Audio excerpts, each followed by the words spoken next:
Castro, Cuba had one of the higher living standards in the world. After Castro, it is one of the world's poorest, most oppressed nations. On the streets of Havana Sunday, it was eerily quiet. In Miami, the city built by Cuban exiles, exuberance. During his decades in power, Fidel Castro was a source of suffering for millions, sending his opponents to prison or to their deaths, forcing Cubans into exile and separating families. In recent years, Cuban churches have become known for incredible growth in the midst of poverty and an oppressive regime. Pastor Nestor is typical. He lives in a 2-room apartment with his wife. His church meets in a classroom-sized room where the congregation overflows. One of the things that has made us grow in faith has been the limitations and the difficulties.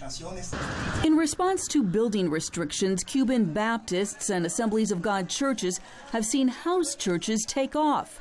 And in the midst of scarce resources, a hunger for the gospel is evident across the island. It's why churches typically pack out on Sunday mornings. People here don't care how comfortable they are. They could be exhausted from working all day and they will sit on a bag of rocks, a stitched-up chair, or stand the whole service, and they're okay with that. Under the presidency of Raul Castro, restrictions on churches have relaxed slightly.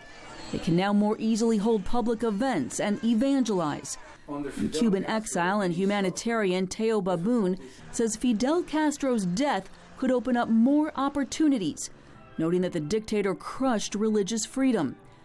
Castro was known for exiling believers and banning public displays of faith. His brother, Raul, is known more for his pragmatism and is considered less antagonistic towards the church. We hope that the Cuban government feels freer to move more progressively towards religious freedoms. But there's also fear that Raul Castro will roll back some of the new freedoms to prevent anyone from taking advantage of his brother's death.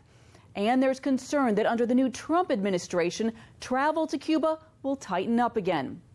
That could slow down a growing partnership between U.S. and Cuban churches. Southern Baptist missions expert Jason Carlisle says improved U.S. relations with Cuba have encouraged missions.